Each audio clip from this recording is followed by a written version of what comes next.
La homenajeada de hoy es una mujer excepcional. No se llama Grisel, ni se llama Giselle, ni se llama Griselda, ni se llama Gisela. Se llama Giselda. Esa ya es una razón suficiente para la que la hayamos elegido. No, no es verdad.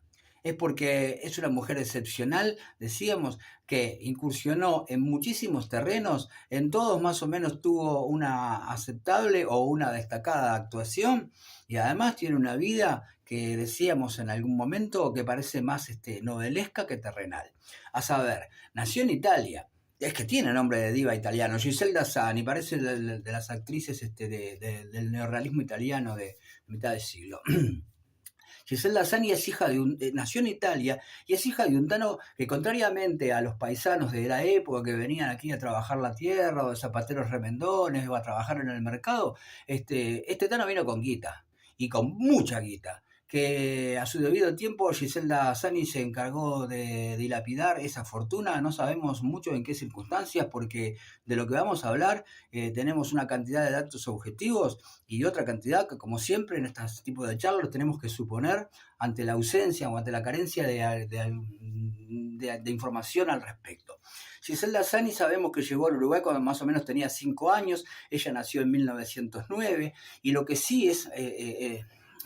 se puede deducir con facilidad es que tuvo una muy sólida formación, porque las tareas que desempeñó posteriormente y algunos datos que recabamos de ahí de nuestras investigaciones nos llevan a afirmar que evidentemente que su educación fue muy sólida. ¿Dónde estudió? No lo sabemos, pero que tuvo una sólida educación, además de un talento personal, de quizá una inteligencia y una cantidad de otras cualidades que robustecieron como siempre sucede, ¿no? A la formación que uno puede recibir.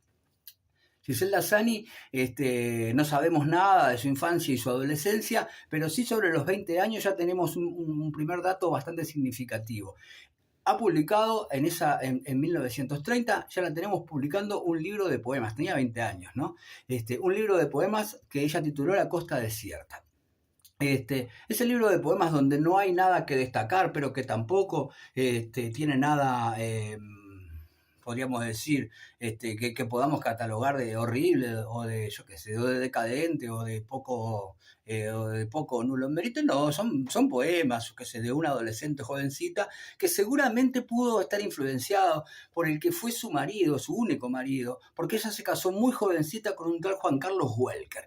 Este Welker seguramente tiene que ver con el Welker que después fue presidente de Peñarol, y que, igual que Giselda Sani y que tantos otros, a pesar de que Welker vive todavía, es un olvidado también. Pero bueno, las razones para olvidar a Welker son más que atendibles, porque verdaderamente no le encontramos nada en donde se pueda destacar Welker de Peñarol. ¿Por qué me desvié de este tema? No lo sé.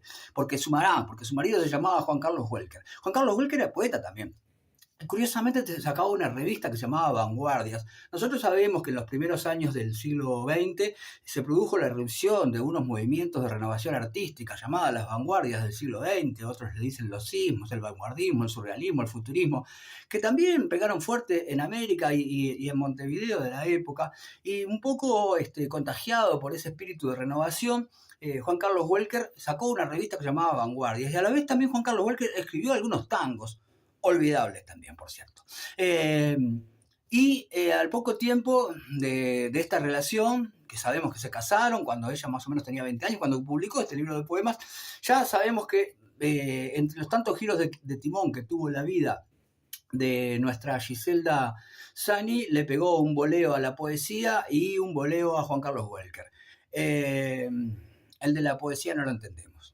El de Juan Carlos Welker, bien pegado. A nosotros nos gustan generalmente las mujeres que le pegan un boleo a los hombres. En este tipo de espacio es una de las actitudes que aplaudimos y celebramos. Al poco tiempo, decíamos, en el año 33, 20 y pico de años, ya había escrito un libro de poesía. La vemos haciendo notas, terminados los partidos de fútbol, en el propio Estadio Centenario. O sea que tiene el privilegio, nuestra Giselda Sani, de ser la primera mujer que incursionó en el periodismo deportivo del Uruguay. Este dato seguramente lo debe ignorar Gorsi, Kessman, y bueno, me estoy desviando mucho y quiero centrarme en nuestra querida Giselda.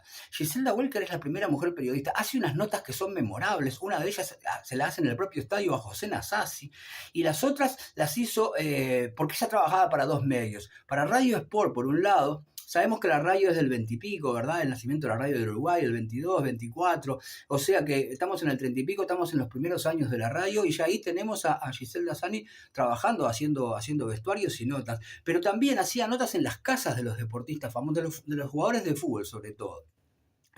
Interesantes notas. Le vuelve a hacer otra nota a Nasasi en su casa y algunas otras más que, ¿para quién las hacía? Para la revista Rush, se escribe, ¿no? Para la revista Rush y para el propio medio que acabamos de mencionar. Ahora se le dice la 890, pero todo el mundo la conoce con la Radio Sport, la radio deportiva del Uruguay. Giselda Sani, en ese momento tenía 20 y pico de años. Algunos llegan a decir que incluso quería entrar a los vestuarios y eso. Deben ser unas falsedades, seguramente para difamarla. Pero lo cierto es que Giselda Sani ya la tenemos como poeta primero, después como periodista deportivo. Como periodista deportivo y como una mujer que tuvo la valentía ya en las primeras épocas del siglo pasado de haber asumido un divorcio, lo que habla a las claras de una fuerte personalidad y imponerse en un medio donde existe una cultura patriarcal y una serie de valores a veces difíciles de incursionar para las mujeres, que hoy la tienen un poco más fácil, pero que en ese momento seguramente no lo era tanto. Además, claro, hay que comprender un poco el contexto. Uruguay venía de tres gestas deportivas importantes. Habíamos sido campeones del mundo en el 24 y en el 28 y se había ganado el primer mundial de fútbol en el 30. El fútbol entonces empezó a adquirir una popularidad. Ya la tenía un poco, pero ahora aún más. Y eso hizo que también muchas mujeres asistieran a los estadios, se interesaran. A veces no tanto por el deporte en sí mismo, ni su táctica, ni estrategia, sino también por las vidas de los jugadores y en ese terreno era donde incursionaba un poco más Giselda Sani. Era muy gracioso en la revista Rush porque ella se dirigía incluso a un público femenino, muchos artículos empezaban, bueno chicas, hoy tenemos tal cosa, es decir, eso demuestra que había cierto interés de parte de la afición en general que iba más allá de la pelotita. Dicho esto, uno puede decir, bueno, las inquietudes de Giselda Sani es lógico que no son incompatibles la poesía y el fútbol. Bueno, pero lo que viene después sí es un poco más extraño y habla también de los múltiples intereses y de las variadas cualidades que tenía Giselda Sani. De haber dejado el periodismo deportivo, de haber dejado a Juan Carlos Welker, de haber quedado atrás una etapa de su vida, pega un viraje, pero sigue en el mundo del periodismo y está metida ya en las redacciones de diarios y revistas de la época, trabajó para La Mañana y El Diario, y atendí al currículum. Hizo crítica cinematográfica, que también era una tarea hasta ese momento exclusiva para el mundo masculino. Hizo también alguna crítica literaria, igual que alguien que en algún momento vamos a trabajar sobre ella, que es Luis Albisi, en la medida que escribió un libro sobre su amiga, la poeta Esther de Cáceres, y ahí hace algunas valoraciones interesantes sobre su poesía. Pero también, a la vez, la propia Cinemateca la manda como corresponsal muchas veces, porque esto tiene que ver, se relaciona con lo que decíamos al principio de la charla. Como parte de la solidez de su formación era que hablaba varios idiomas. Entonces Cinemateca la enviaba a algunos festivales de cine en donde estableció muchos vínculos con personalidades del cine de mitad del siglo pasado. Y a la vez le permitía ver las películas no en las traducciones, sino en la versión original, ¿no? Es lo que tiene el dominio de varios idiomas, esa riqueza y ese capital que es inmenso. Pero a la vez también, y es muy curioso, hace crítica de arte, escribió un libro sobre Giotto, escribió un libro sobre Pedro Figari, o sea, que la vemos como múltiples intereses y moviéndose en medios muy difíciles para una mujer, si tenemos en cuenta lo que decíamos siempre, ¿no? Que hasta mitad del siglo pasado prácticamente todo ese tipo de actividades estaban desempeñadas casi siempre por hombres. Y era muy raro. En el terreno de la literatura, sí, todavía, bueno, las mujeres que escriben ya teníamos ejemplos sobrados, como el de Juana, como el de Delmira, eso, pero exclusivamente a la parte de creación, pero estar en las redacciones de los diarios, participar activamente de ese tipo de actividades relacionadas con el mundo del arte, incluso por algunos de sus artículos y los comentarios, algunos no fueron muy bien tomados por el mundo masculino. Ahora bien, también allí se produce el ingreso a la administración pública, formó parte de la Comisión Nacional de Turismo y forma parte del cuerpo diplomático. Esto ya marca un viraje hacia lo que será el futuro de Giselda Zanni en los últimos años de su vida, que es un poco donde le perdemos el rastro en buena medida de algunas de sus actividades y también de cómo vivió ella internamente su proceso de madurez y de vejez. No nos podemos olvidar de algo. En el año 1957 escribe un libro, tiene 8 cuentos, que se llama Por vínculos sutiles, en donde gana el premio de narrativa de la editorial MC. Yo que me he tomado el trabajo de rastrear un poco para hacer, porque uno labura para hacer estas cosas, ¿no? Estas charlas parecen así nomás, pero hay laburito atrás de esto. Hace poco, rastreando un poco sobre Giselda Zanni, me volví a leer algunos cuentos, algunos creo que ya lo había leído, por lo menos, y me parecieron muy interesantes. Tiene una prosa muy limpia, muy ágil, pero además tiene una gran capacidad para crear climas, y también para crear climas particularmente de misterio o relacionados con la literatura fantástica. Yo creo que esta es una de las razones por las cuales Giselda Zanni también es un poco una olvidada y una postergada. Ella y Felisberto Hernández, del que también en algún momento hablaremos, un poco se apartaron de la tendencia más aceptada de la época, que era el realismo, con que abordaron los cuentistas de la generación del 45, la generación crítica, la que generalmente tenía una preocupación, una mirada analítica y crítica del Uruguay. Y esta manera de narrar hacia otros universos un poco más fantásticos le valió un poco esa segregación del status quo literario de la época. Lo cierto es que los cuentos de Giselda Zanni son interesantes, aconsejo su lectura.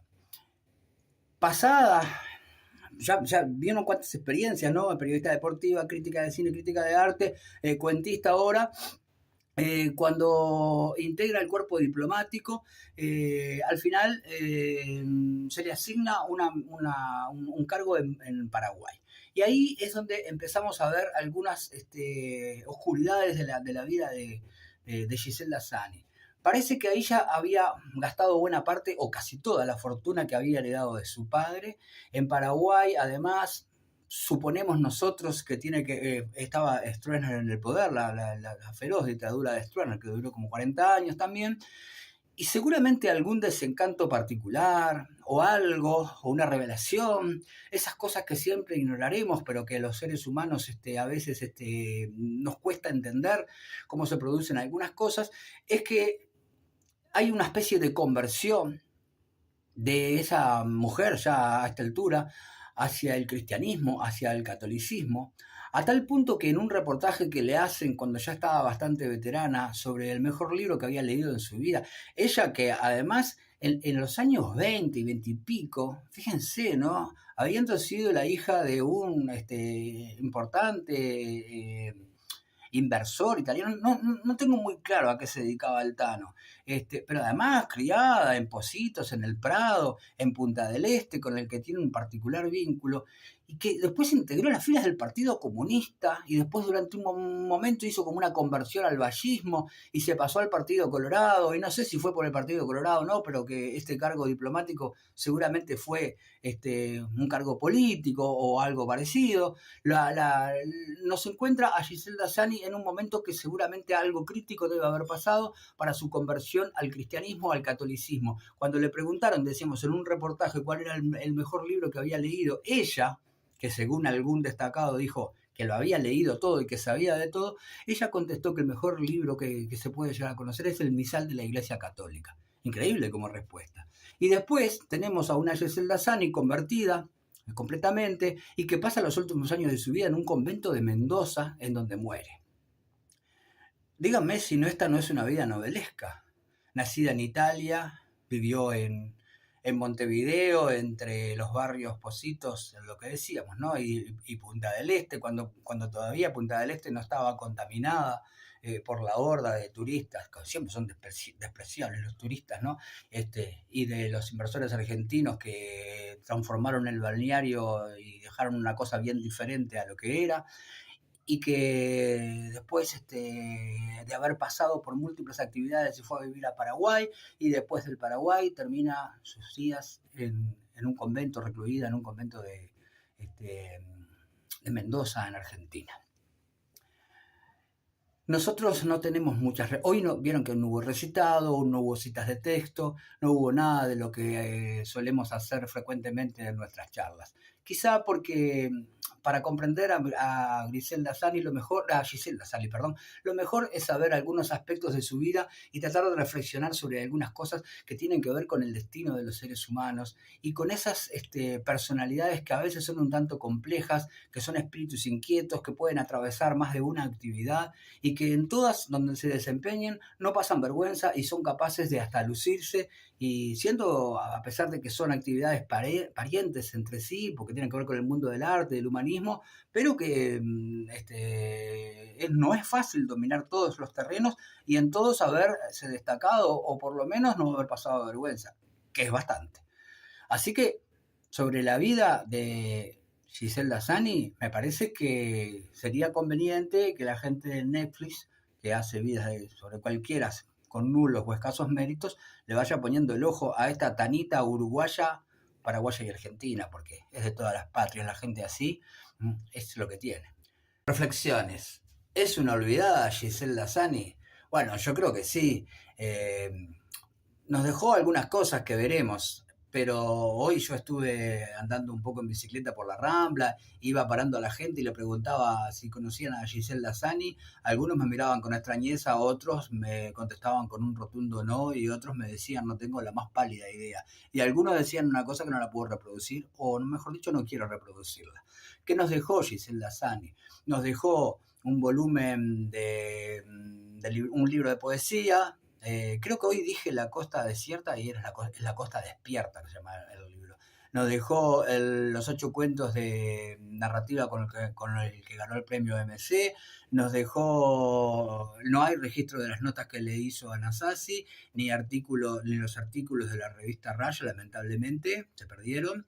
Y nos dejó una cantidad de fotos. Bueno, nos dejó, sí, están algunas de los artículos que escribió sobre pintura, sobre cine, y también nos dejó una cantidad de fotos con algunos famosos, célebres. Sabemos que tuvo además correspondencia, y algo de eso hay, de la correspondencia que tenía con Vittorio De Sica, entre otros.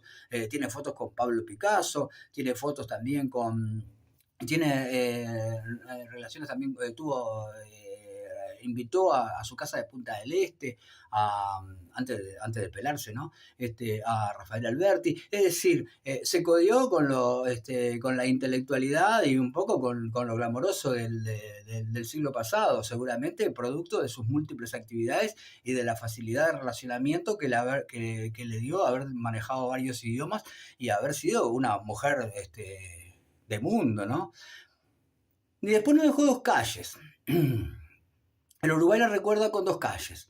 En Punta del Este tiene una calle, está bien que la tenga, porque ella tuvo un vínculo muy particular con el balneario, antes de que fuera, incluso antes, ¿no? de que Punta del Este fuera lo que soy, y lo que fue incluso después, ya mucho antes. Ella conoció el Punta del Este ese primitivo, salvaje todavía, hermoso, bellísimo, y la intendencia de Maldonado, yo qué sé, el nomenclato, no sé, la premiaron con una calle cerquita del Punta Shopping. Y la intendencia de Montevideo le dio otra. Un poco tiene que ver con cómo fue la vida de la propia Giselle Sani. La calle de Montevideo está en el límite entre los barrios Maracaná y La Paloma, o sea, en el oeste de Montevideo, en el Cerro.